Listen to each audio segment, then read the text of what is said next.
사랑하는 성도 여러분, 우리의 삶은 매 순간이 선택이라고 할 정도로 선택의 연속입니다. 아침에 일어나면서부터 선택이 시작되어지고 하루 종일 우리는 선택을 하며 살아갑니다.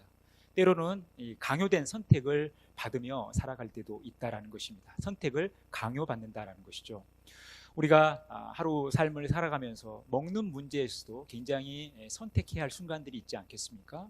점심을 먹을 때 짜장면을 먹을 것인가 또 짬뽕을 먹을 것인가 이것까지도 고민하는 시대를 살아가고 있어요. 그런 고민하는 이들을 위해서 짬짜면이 나와가지고 잘 선택하게 도와주죠.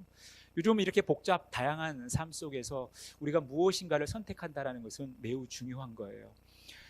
순간의 선택이 평생을 좌우한다라는 이 말이 있을 정도로 우리의 이 선택은 매우 중요합니다. 요즘 또 입시철이 돼서 우리 자녀들이 대학을 진학하고 또 과를 선택하는 이 과정 속에서 굉장히 신중을 기하다 보니까 사실 그리스도인들도 요즘은 무당, 점쟁이들을 찾아가는 일들이 많다고 그들이 친히 간증을 합니다. 여러분, 우리가 이런 선택의 순간들이 늘 우리에게 주어진 것이죠. 그렇다면 우리가 어떻게 선택을 잘 할 수 있을까? 우리가 어떻게 하면 지혜로운 선택을 잘 할 수 있을까? 이것이 우리 앞에 놓인 고민이자 또 과제인 것입니다. 우리가 어떻게 선택을 잘 할 수 있을까요? 우리의 신앙생활 전반에 걸쳐서 그 모델을 예수님에게서 찾는 것처럼 우리가 이 선택의 문제도 바로 예수님에게서 그 모델을 찾아야 된다는 것입니다.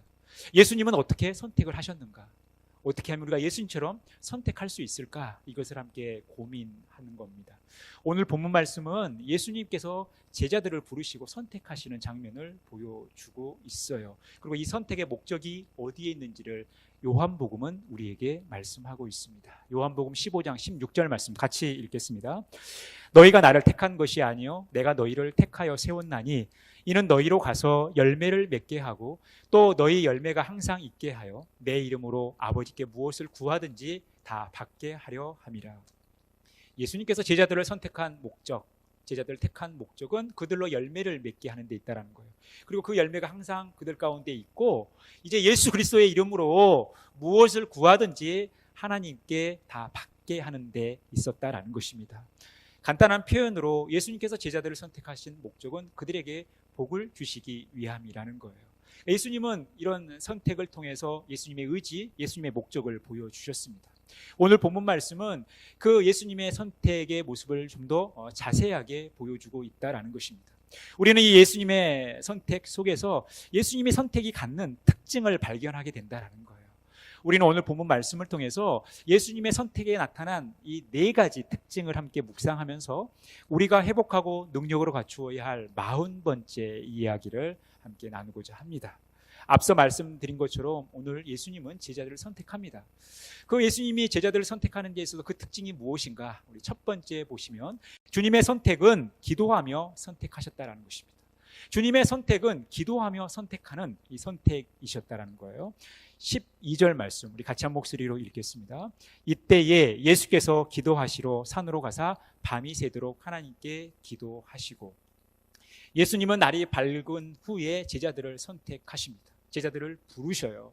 그런데 그 전에 예수님께서 하신 일이 있어요. 바로 예수님은 산에 올라가셨습니다. 기도하러 산에 가셨다라는 거예요.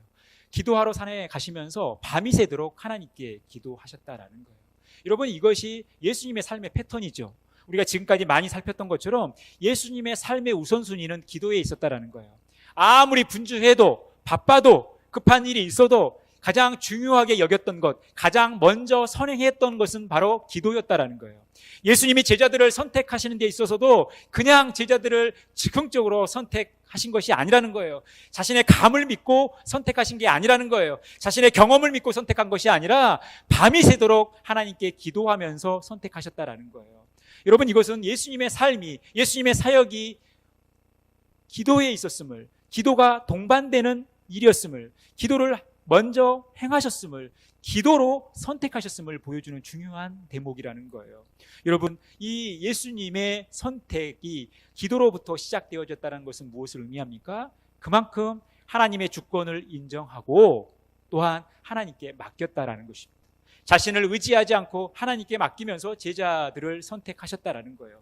여러분, 우리도 이 예수님처럼 항상 기도하는 선택이 필요하다라는 거예요. 우리가 무엇인가를 결정하고 또 무엇인가를 선택하는 데 있어서 이 기도가 선행되어야 한다는 것입니다. 그래서 여러분, 우리가 늘 이것을 점검하셔야 돼요. 내가 뭔가를 선택하고 결정할 때 내가 하나님께 기도하고 있는가? 내가 하나님의 뜻을 구하고 있는가? 또 하나님의 주권을 인정하고 있는가? 또 하나님께 모든 것을 맡기고 있는가? 이것을 점검하셔야 된다는 거예요. 이것이 바로 기도가 동반되는 삶, 기도가 선행되어지는 삶이라는 거예요. 이 예수님의 선택의 특징은 기도하면서 선택하셨다라는 거예요. 기도하고 선택하셨다라는 것입니다. 이것이 예수님의 선택의 첫 번째 특징인 거예요. 여러분, 초대교회도 이제 가룟 유다가 예수님을 배반하고 예수님을 팔죠. 그리고 스스로 목숨을 끊습니다. 이 가룟 유다의 빈자리가 생긴 거예요. 그러다 보니까 한 사람을 뽑아야 되는데 두 사람을 추천받았습니다. 바로 요셉이라는 인물과 마띠아라는 인물을 추천받았어요. 그 추천받은 인물을 놓고 그들이 한 일이 있습니다. 우리 사도행전 1장 24절에서 26절 말씀 같이 읽겠습니다. 그들이 기도하여 이르되 무 사람의 마음을 아시는 주여, 이 두 사람 중에 누가 주님께 택하신 바 되어 봉사와 및 사도의 직무를 대신할 자인지를 보이시옵소서. 유다는 이 직무를 버리고 제 곳으로 갔나이다 하고 제비 뽑아 마띠아를 얻으니 그가 열한 사도의 수에 들어가니라. 여러분, 퀴즈를 내겠습니다. 가룟 유다의 빈자리를 채우는 일은 누구의 일이었습니까? 사도들과 초대교회 성도들의 일이었어요. 그래서 그들이 한 게 뭡니까? 제비를 뽑는 일이었습니다. 그런데 그들이 제비 뽑기 전에 먼저 한 일이 있어요. 뭐예요? 기도했다라는 거예요. 그들은 기도하고 제비 뽑으면서 하나님께 모든 것을 맡긴 거죠. 자신들이 행위는 하지만, 자기 자신들이 제비를 뽑는 구체적인 행동을 보이지만 이 모든 행위가 하나님께 달려있다라는 것, 하나님께서 원하시는 대로 되기를 소망하는 마음으로 하나님께 기도했다라는 거예요. 저희들 안에 일어나는 모든 일들이 바로 하나님의 뜻대로 이루어지기를 바랬다라는 것입니다. 여러분, 이것이 우리가 무엇인가를 선택하고 결정할 때 있어서 매우 중요한 일, 바로 기도의 삶이라는 거예요. 여러분, 이 기도라는 것은 아무리 강조해도 지나치지 않지 않습니까? 여러분, 우리가 교회에서 가장 많이 듣는 얘기가 기도하자는 얘기 아니에요? 이 기도는 우리 성도들에게 있어서 매우 필수적인, 무엇보다도 중요한 선택의 기로에서 기도한다라는 것은 매우 중요한 일인 거예요. 우리가 하나님의 뜻을 구하고 하나님의 의를 구하는 이 모습들이 우리에게 필요하다라는 거예요. 여러분, 요한복음 7장 17절에서 18절 말씀 같이 한 목소리로 읽겠습니다. 사람이 하나님의 뜻을 행하려 하면 이 교훈이 하나님께로부터 왔는지 내가 스스로 말함인지 알리라. 스스로 말하는 자는 자기 영광만 구하되 보내신 이의 영광을 구하는 자는 참되니 그 속에 불의가 없느니라. 여러분, 예수님은 하나님의 말씀을 전하시고 사역을 하는 데 있어서 자기 임의대로 하지 않으셨다라는 거예요. 자기 마음대로 말씀하시고 자기 마음대로 가르치시지 않았다라는 거예요. 그 모든 가르침, 그 모든 말씀은 하나님으로부터 왔던 거예요.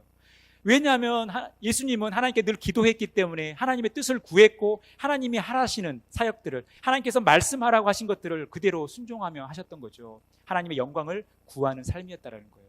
우리가 무엇인가를 생각하고 무엇인가를 선택하고 무엇인가를 결정하고 무엇인가를 말하고 무엇인가를 행동할 때 항상 하나님의 뜻을 구하는 이 여유를 가지시라는 거예요. 여러분, 우리가 여유를 가지실 때 이 기도하는 여유는 충분히 가지셔야 된다는 거예요. 내가 뭔가를 할 때 좀 다급하지만 빨리 결정해야 되지만 그럼에도 불구하고 우리는 이 기도의 여유를 가지실 필요가 있다는 거예요. 먼저 기도하는 삶을 살아가셔야 된다는 것입니다. 이 은혜가 저와 여러분 가운데 가득 넘치기를 간절히 바라겠습니다. 예수님의 선택, 주님의 선택의 두 번째 특징은 미래의 가치를 보고 선택하셨다는 거예요. 주님은 현재의 모습으로 판단하지 않고 미래의 가치를 보고 제자들을 선택하셨다는 겁니다. 13절 말씀 같이 읽겠습니다. 밝음에 그 제자들을 부르사 그 중에서 12를 택하여 사도라 칭하셨습니다. 여러분, 예수님께서 제자들을 부르시고 선택하셨습니다. 그리고 그 제자들을 향하여 뭐라고 말씀하시는 거예요? 사도라고 칭합니다. 제자들을 부르시면서 너희는 이제 사도다라고 말씀하셔요. 그렇다면 여러분, 지금 예수님의 부르심을 받은, 예수님의 택함을 받은 12 제자는 가히 사도라 불려질 만한 인물들입니까? 사도의 자격이 되는 인물들이에요? 사도다운 모습들이 저들에게 발견되어집니까? 여러분, 복음서에 비춰지는 제자들의 모습을 보면요, 우리가 큰 위로를 얻을 정도로 우리와 별 다를 바 없는 인물들이에요. 어떻게 보면 우리보다 더 믿음이 없어 보여요. 우리보다 더 기도를 안 합니다. 우리보다 더 열정이 없어요. 그래서 우리가 이 복음서에 나타난 제자들의 모습을 보면서 우리가 위안이 될 때가 있지 않습니까? 아, 제자들도 별거 없네. 그런데 여러분, 나중에 예수님과 3년 동안 생활하고 나서 비춰지는 제자들의 모습, 예수님께서 십자가에 달려 죽으실 때 비춰진 그들의 결정적인 모습은요, 사도다운 모습들이 아니에요. 그런데 예수님은 처음 저들을 제자로 부르시면서 그들을 사도라 칭해 주셨다라는 거예요. 여러분, 3년이라는 시간이 흘렀음에도 불구하고 저들에게는 그렇게 멋있어 보이는 제자다운 사도다운 모습이 보이지 않는데, 처음 제자로 부르심을 받았을 때 그들의 상태는 어떻겠냐라는 거예요. 그런데 예수님은 저들을 향해서 사도라 하는 거예요. 사도라. 이것은 뭡니까? 예수님은 제자들의 현재의 모습이 아닌 저들의 미래의 가치를 보는 거예요. 지금은 좀 시원찮아 보이고, 지금은 좀 답답해 보이고, 지금은 도움이 많이 필요하고, 지금은 많이 손질을 봐야 될 것 같은 그런 존재들이지만, 예수님은 저들에게서 미래의 가치를 보고 저들을 선택하셨다라는 거예요. 미래의 가치가 저들의 선택의 기준이었다라는 것입니다. 그러면 예수님께서 이 제자들의 미래의 가치를 보았다라는 증거가 어디에 있습니까? 그 기준이 어디에 있어요? 바로 17절 말씀이에요. 우리 17절 상반절에 보니까요, 예수께서 그들과 함께 내려오사. 여러분, 객관적으로 비춰지는 저들의 모습은요, 정말 사도답지 못한 모습이 있을 수 있어요. 그런데 예수님은 저들에게 사도라고 합니다. 저들의 미래적 가치를 본 거예요. 그러면 저들의 미래적 가치의 기준, 증거가 무엇이냐라는 거예요. 그것은 바로 저들과 예수님이 함께 하신 거예요.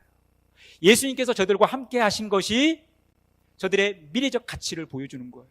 여러분, 우리가 사람을 함부로 판단해서는 안 돼요. 미래를 모르는 거예요. 여러분, 우리가 지금까지 우리 자녀들을 키워왔고, 또 우리 연세가 많으시는 우리 장로님, 집사님, 권사님들은 또 손주들을 보실 거예요. 여러분, 우리의 자녀들이 여러분들의 마음에 100% 다 흡족합니까? 다 만족스럽지 못해요. 부모의 마음을 100% 만족시킬 자녀들은 거의 없다고 해도 과언이 아닙니다. 그러면서 여러분, 우리가 자녀들에 대한 기대치가 있지 않아요? 그래서 그 기대치에 못 미치면 어떻게 합니까? 야, 너 커서 뭐가 되려고 그러냐, 이런 말 하지 않나요, 우리가? 그런데 우리가 이렇게 함부로 말해서는 안 되는 거예요. 저 자녀들의 미래를 우리가 알 수 없는 거예요. 저들에게는 미래적 가치가 있는 거예요. 그러면 그 미래적 가치를 무엇을 통해서 아는가? 우리의 자녀들이 하나님과 함께하고 있는가? 예수님과 동행하고 있는가? 하나님의 말씀을 가까이 하고 있는가? 하나님 말씀대로 살려고 몸부림치고 있는가? 여러분, 이것이 우리의 자녀들의 존재 가치라는 거예요. 미래적 가치라는 것입니다. 예수님은 현재 제자들의 모습은 시원치 않지만 저들의 미래적 가치를 보신 거예요. 왜냐하면 예수님이 저들과 함께하고 계시기 때문에, 예수님께서 저들의 삶을 책임져 주시기 때문에, 예수님 이후에 성령께서 오셔서 제자들의 삶을 책임져 주시고 바꿔주시고, 이 어설픈 제자에서 위대한 사도로 바꾸실 거기 때문에, 이것을 예수님은 보셨기 때문에 제자들을 지금 선택하신 거예요. 그래서 여러분, 우리가 사람들을 함부로 판단해서는 안 되고, 다른 사람들의 모습 속에서 이 미래적 가치를 발견하셔야 돼요.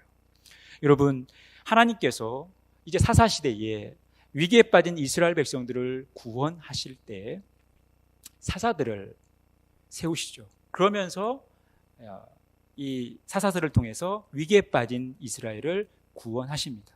그 중에 대표적인 사사 기드온이 있어요. 근데 기드온이 어떤 사람이었는가? 자신의 고백을 통해서 우리는 보게 돼요. 우리 같이 사사기 6장 15절 말씀을 읽겠습니다. 그러나 기드온이 그에게 대답하되, 오 주여, 내가 무엇으로 이스라엘을 구원하리이까? 보소서, 나의 집은 므낫세 중에 극히 약하고 나는 내 아버지 집에서 가장 작은 자니이다 하니. 자신의 고백을 통해서 자신의 상태를 이렇게 이야기하고 있어요. 므낫세 지파 중, 므낫세 지파도 큰 지파도 아니지만 므낫세 지파 중에 극히 약하고, 이 약한 집안 중에 그 집안 안에서 자기가 가장 작은 자라는 거예요. 그러니까 한마디로 표현하면, 저는 별 볼 일 없습니다. 저는 힘이 없습니다. 저는 능력이 없습니다. 저 같은 사람이 어떻게 이스라엘을 구원합니까? 어떻게 제가 사사가 될 수 있습니까? 지금 이렇게 반문하고 있는 거예요.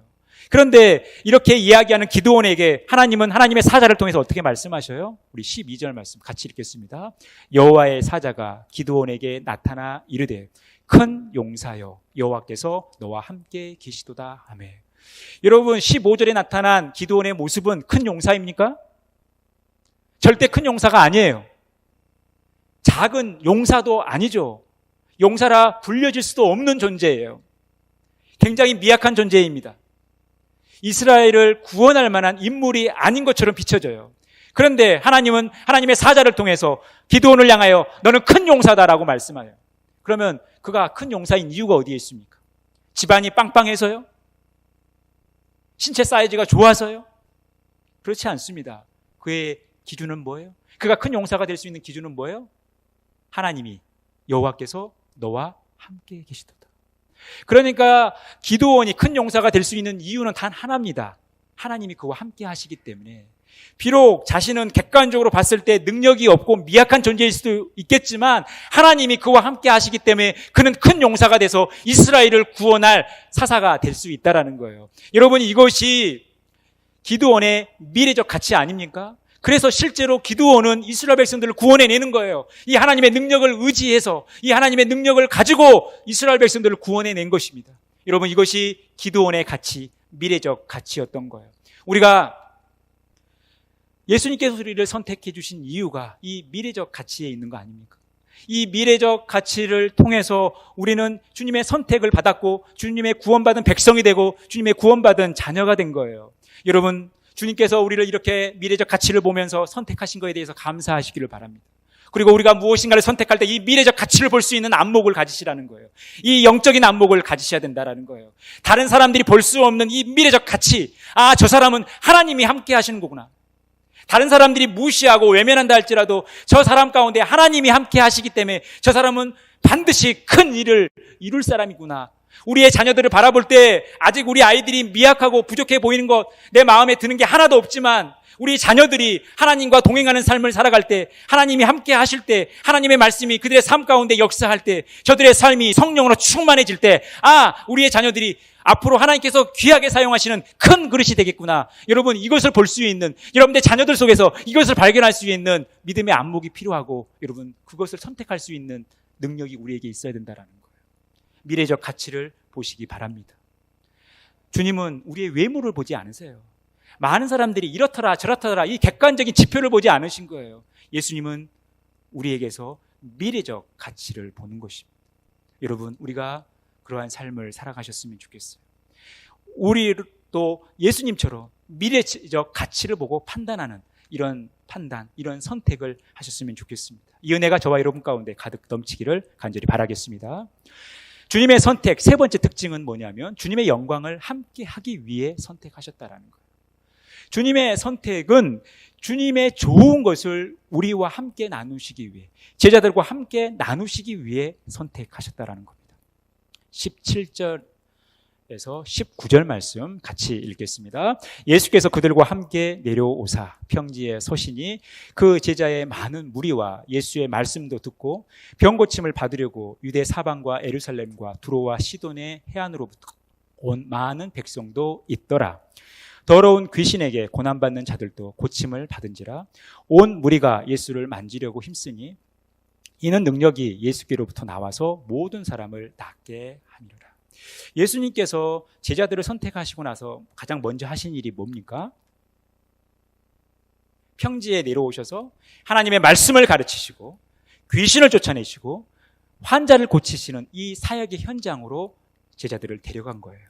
그러면서 하나님이 예수 그리스도를 통해서 이루시는 그 하나님의 영광의 현장 속에 지금 제자들이 함께하게 하셨다는 거예요.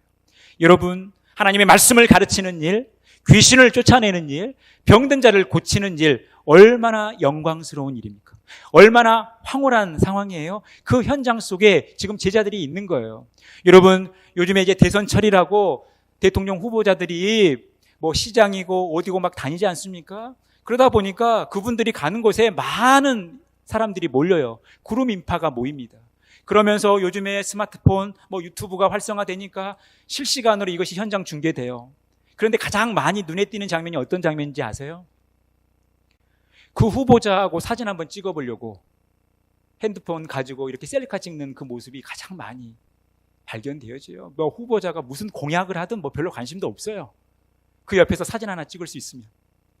이런 모습들이 많이 나타나는 거예요. 여러분, 이게 사실 우리의 심리 아닙니까?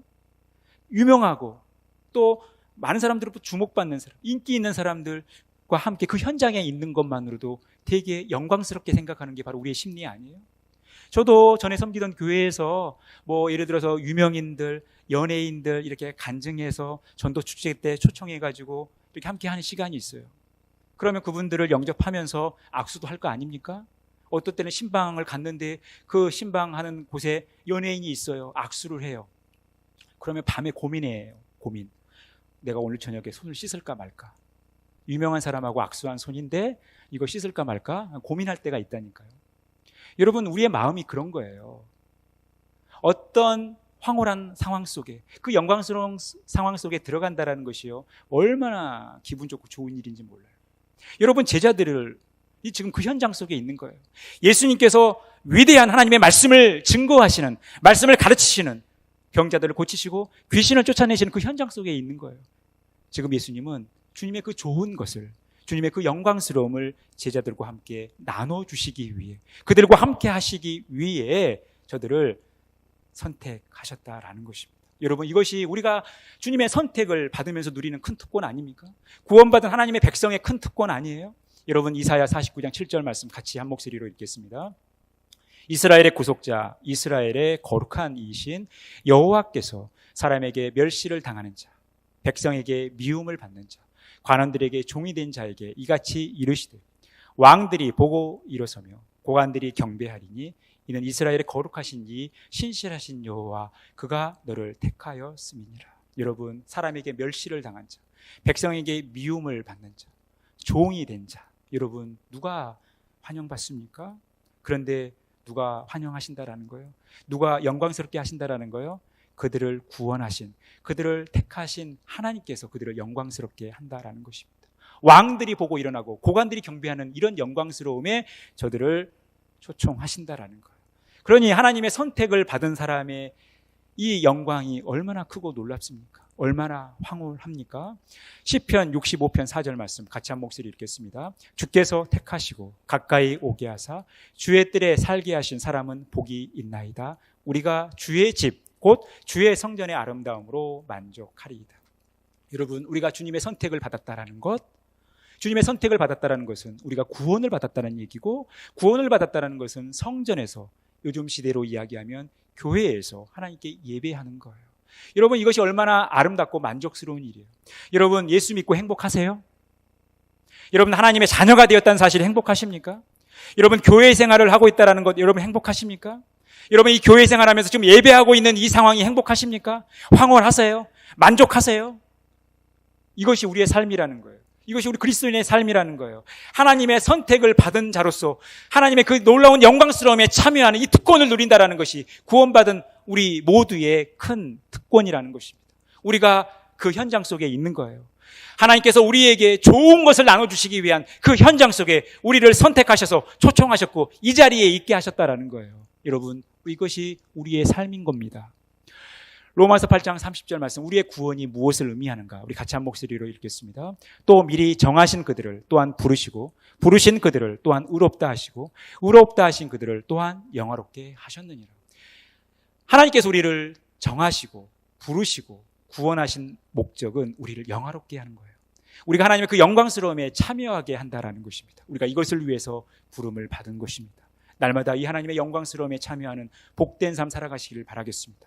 하나님을 예배하고 또 하나님의 그 구원에 참여하는 것이 우리 인생에 얼마나 큰 복인지를 날마다 느끼고 누리시면서 행복한 삶 살아가시는 저와 여러분의 복된 삶이 되어지기를 간절히 바라겠습니다. 마지막 네 번째, 주님의 선택의 특징은 우리의 인식의 틀을 깨기 위해 선택하셨다라는 거예요. 여러분, 우리의 인식의 틀이라는 게 뭡니까? 다른 말로 세계관이죠. 우리의 인식의 틀, 우리의 세계관을 깨기 위해 선택하셨다라는 거예요. 그렇다면 우리의 세계관, 우리의 인식의 틀은 무엇입니까? 20절 말씀해 보시면요. 예수께서 눈을 들어 제자들을 보시고 이르시되 너희 가난한 자는 복이 있나니 하나님의 나라가 너희 것이니요. 여러분, 가난한 자 복이 있습니까? 복이 없습니까? 가난한 자 복 받은 사람입니까? 복 받지 못한 사람입니까? 여러분, 배고픈 자 복 받은 사람이에요? 복 받지 못한 사람이에요? 여러분, 울고 있는 자 복 받은 사람입니까? 복 받지 못한 사람입니까? 다른 사람들로부터 미움을 받고 버림을 받고 박해를 받는 사람, 여러분 복 받은 사람입니까? 복 받지 못한 사람입니까? 우리의 인식의 틀에는, 이 세상적 가치관에는 이 모든 사람들은 다 복 받지 못한 사람이에요. 그렇다면 여러분, 부유한 사람 복 받은 사람이에요? 복 받지 못한 사람이에요? 여러분, 배부른 사람 복 받는 사람입니까? 복 받지 못한 사람입니까? 항상 웃는 사람 복 받는 사람입니까? 복 받지 못한 사람입니까? 항상 칭찬받는 사람 복 받은 사람이에요? 복 받지 못한 사람이에요? 우리의 인식의 틀은 이런 사람들은 복 받았다고 이야기해요. 그런데 주님은 정반대로 말씀하셔요. 가난한 자가 복되다라는 거예요. 우는 자가 복되다라는 거예요. 배고픈 자가 복되다라는 거예요. 미움받고 버림받고 욕먹는 사람이 복받는다라는 거예요. 왜요? 하나님을 섬기기 때문에. 하나님 때문에 받는 이 일이라면 이 일이 다 복된 일이라는 거예요. 반면에 하나님 없이 부요한들, 하나님 없이 칭찬 듣는들, 이것은 복받는 사람이 아니라는 거예요. 이 인식의 틀을 과감하게 깨트리시기 위해서 가난한 것처럼 보이는 사람들을, 또 우는 사람처럼 보이는 사람들을, 다른 사람들한테 미움받고 무시받고 박해받고 버림받는 것처럼 비춰지는 사람들을 예수님은 제자로 선택하셨던 거예요. 우리 인간의 틀을 완전히 바꾸시기 위해 제자들을 이렇게 선택하신 거예요. 이것이 주님의 선택입니다. 여러분, 이 주님의 인식, 이 주님의 관점을 우리가 가지셔야 된다는 거예요. 우리의 틀을 과감하게 깨트리고 주님의 관점을 우리가 가지셔야 된다는 거예요. 사도 바울도 우리 그리스도인의 삶을 고린도후서에서 이렇게 묘사하고 있습니다. 우리 고린도후서 6장 9절에서 10절 말씀 같이 한 목소리로 읽겠습니다. 무명한 자 같으나 유명한 자요, 죽은 자 같으나 보라 우리가 살아있고 징계를 받는 자 같으나 죽임을 당하지 아니하고, 근심하는 자 같으나 항상 기뻐하고, 가난한 자 같으나 많은 사람을 부유하게 하고, 아무것도 없는 자 같으나 모든 것을 가진 자로다. 우리 그리스도인의 삶이 어떨 때는 무명한 것처럼 보일 수 있어요. 또 죽은 자 같아 보일 수도 있어요. 징계받은 자 같아 보일 수 있어요. 근심하는 자 같아 보일 수 있어요. 가난한 자 같아 보일 수 있어요. 하지만 우리는 유명한 자라는 거예요. 살아있는 자라는 거예요. 죽임을 당하지 않는다라는 거예요. 항상 기뻐한다라는 거예요. 나뿐만 아니라 많은 사람들을 부유하게 하는 자라는 거예요. 이것이 그리스도의 삶이에요. 하나님의 관점, 예수 그리스도의 관점으로 비춰진 우리의 모습이라는 거예요. 여러분, 그래서 우리에게 소망이 있는 것입니다. 그래서 우리가 낙심할 필요가 없어요. 우리가 근심할 필요가 없어요. 그래서 고린도전서 1장 24절에서는 뭐라고 말씀합니까? 우리의 겉사람은 날로 낡아지지만 우리의 속사람은 날로 새로워지는 거예요. 그래서 우리가 낙심하지 말라라는 거예요. 사랑하는 우리 장로님들, 사랑하는 우리 연세에 있으신 권사님들, 내가 교회에서 뭔 소용이 있어? 내가 집에서 뭔 소용이 있어? 나는 아무 쓸데가 없어 이제. 이렇게 말씀하지 마시라는 거예요. 하나님의 가치는 그렇게 평가되어지는 것이 아니에요. 하나님의 가치는 미래적 가치를 보는 거고, 또 하나님이 우리와 함께 하시는 것이 중요하고, 하나님의 관점으로 봤을 때 우리 애가 제대로 보이기 시작한다는 것입니다. 여러분, 이것이 우리 그리스도인의 삶이라는 거예요. 그러면 왜 하나님은 이 인식의 틀을 과감하게 깨트리면서 우리를 선택하셨을까요? 이렇게 우리를 선택하신 이유가 어디에 있습니까? 고린도전서 1장 27절에서 29절에서 이렇게 말씀하고 있는 거예요. 우리 같이 한 목소리로 읽겠습니다. 그러나 하나님께서 세상에 미련한 것들을 택하사 지혜 있는 자들을 부끄럽게 하려 하시고, 세상에 약한 것들을 택하사 강한 자들을 부끄럽게 하려 하시며, 하나님께서 세상에 천한 것들과 멸시받는 것들과 없는 것들을 택하사 있는 것들을 폐하려 하시나니 이는 아무 육체도 하나님 앞에서 자랑하지 못하게 하려 하시니라. 여러분, 우리의 선택이라는 것이, 주님께서 우리를 선택하셨다는 것은 우리가 충분한 자격이 되어서가 아니라는 거예요. 그럴만해서 우리가 선택을 받은 게 아니라는 거예요. 그럴만해서 주님께서 우리를 선택하신 것이 아니라는 거예요. 우리의 선택은, 우리가 선택받는 것은 전적인 주님의 은혜라는 것입니다. 우리가 어떤 자격이 되어서가 아니라는 거예요. 주님의 전적인 은혜로서 우리가 주님의 이 선택을 받았던 것이고 우리가 구원받은 거예요. 그래서 우리가 주님 앞에서 자랑할 것이 아무것도 없는 거예요. 우리가 우리의 어깨에 힘이 들어갈 필요가 없는 거예요. 우리가 목소리를 크게 낼 필요가 없는 거예요. 우리가 잘나서 구원받은 게 아니라는 거예요. 잘나서 하나님의 자녀가 된 것이 아니라 이것은 우리가 다 헤아릴 수 없는 하나님의 전적인 은혜와 하나님의 관점으로 우리를 선택하셨고 우리를 구원하신 거예요. 그래서 우리는 절대 자랑할 필요가 없습니다. 사랑하는 성도 여러분, 우리는 이 주님의 선택을 바라보시면서 살아가셔야 돼요. 주님께서 우리를 어떻게 선택하셨는지를 바라보셔야 되는 거예요. 여러분, 주님의 선택은 어떤 선택이에요? 항상 기도하면서 선택하셨다라는 거예요. 이것이 주님의 선택의 특징이라는 것입니다. 주님의 선택은 미래적 가치를 보고 선택하셨다라는 거예요.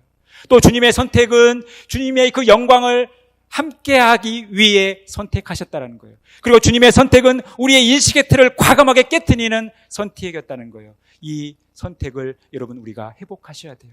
이 주님의 선택을 회복하셔서 우리도 늘 기도하시면서 선택하셔야 된다는 거예요. 우리가 무엇인가를 선택할 때는 눈앞에 보이는 것만 선택하는 것이 아니라 눈앞에 보이는 것만 바라보는 것이 아니라 미래적 가치를 보고 선택하셔야 된다는 거예요. 그리고 항상 나만을 위한 선택이 아니라 모두와 함께 좋은 것을 나눌 수 있는 이런 선택을 하시라는 거예요. 그리고 우리의 기존의 가치관, 고정관념, 인식의 틀을 과감하게 깨트릴 수 있는 하나님의 관점으로 선택하셔야 된다는 거예요. 우리가 이 주님의 선택을 가지고 살아가야 되는 것입니다. 주님께서 이렇게 선택을 하셨다는 것은 여러분 궁극적으로 누구를 선택했다는 거예요? 바로 하나님을 선택했다는 거예요.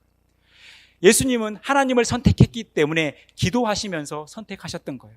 하나님을 선택했기 때문에 미래적 가치를 보고 선택하셨던 거예요.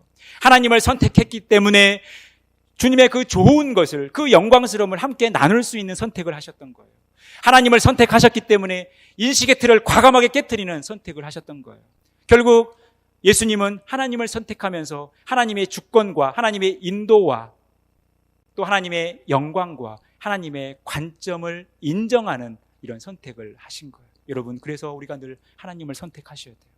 때로는 우리가 잘못된 선택을 할 수도 있어요. 우리의 선택에 있어서 실수를 할 수 있어요. 하지만 우리가 하나님을 선택하면 안전한 거예요. 하나님을 선택하면 복되다라는 거예요. 왜요? 비록 우리가 실수하더라도 하나님이 원래 자리로 돌려놓으실 거거든요. 여러분, 예수님의 이 제자들의 선택이 잘난 선택입니까? 복음서만 놓고 보면 예수님의 선택은 잘못된 선택이에요. 예수님께서 십자가에 달려 죽으실 때 다 도망가 버리잖아요. 다 배신하고 가버리잖아요. 다 모른 척하고 가버리잖아요. 예수님의 선택은 좋은 선택처럼 보이지 않아요.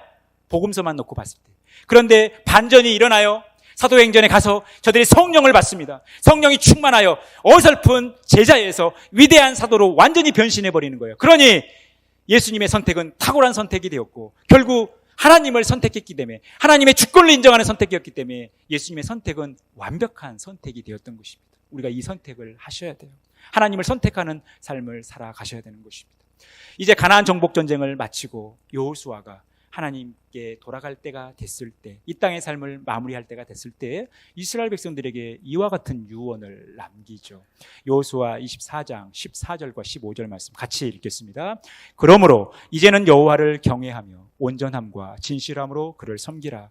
너희의 조상들이 강 저쪽과 애굽에서 섬기던 신들을 치워버리고 여호와만 섬기라. 만일 여호와를 섬기는 것이 너에게 좋지 않게 보이거든 너희 조상들이 강 저쪽에서 섬기던 신들이든지 또는 너희가 거주하는 땅에 있는 아모리 족속의 신들이든지 너희가 섬길 자를 오늘 택하라. 오직 나와 내 집은 여호와를 섬기겠노라. 오직 나와 내 집은 여호와를 섬기겠노라. 문맥상 좀 더 바른 표현은 오직 나와 내 집은 여호와를 택하겠노라. 오직 나와 내 집은 여호와를 선택하겠노라. 여러분, 우리가 이 선택을 하셔야 돼요. 우리가 하나님을 선택하는 이 선택을 하셔야 된다는 거예요. 그럴 때 우리가 안전하다는 것입니다. 이 주님의 선택을 우리가 회복하셨으면 좋겠습니다. 여러분, 반드시 기억하셔야 돼요. 주님께서 우리를 선택하셨다는 사실, 이것에 감사하시길 바랍니다. 그래서 우리도 이 주님의 선택의 원리를 가지고 무엇인가를 선택하며 살아가셔야 되는데 궁극적으로 하나님을 선택하는 삶을 살아가셔야 되는 거예요. 이 은혜가 저와 여러분들 가운데 가득 넘치기를 간절히 바라겠습니다. 우리 마지막 베드로후서 1장 10절 말씀 함께 읽고 말씀을 마무리합니다. 그러므로 형제들아 더욱 힘써 너희 부르심과 택하심을 굳게 하라. 너희가 이것을 행한즉 언제든지 실족하지 아니하리라. 여러분, 우리가 부르심을 받았고 우리가 택하심을 입은 것을 굳게 한다라는 건 뭡니까? 주님께서 우리를 선택해 주시고 우리를 부르심에 대해서 우리가 감사하면서 우리도 주님처럼 선택하고 주님처럼 결정하고 주님처럼 행하라는 거예요. 그럴 때 우리가 흔들리지 않는 믿음을 가지고 날마다 승리하는 삶을 살아갈 수 있다는 것입니다. 우리가 늘 주님께서 원하시는 선택의 삶을 살아간다는 거예요. 우리가 이 주님의 선택을 이제 회복하여서 이것이 우리의 능력이 되어서 늘 우리의 선택에 감사하면서 주님의 선택을 이루어가는, 주님께서 선택하신 것처럼 우리도 매사에 그렇게 선택하면서 하나님의 영광을 드러내는 그런 복된 삶 살아가는 저와 여러분의 복된 삶이 되어지기를 간절히 축원합니다.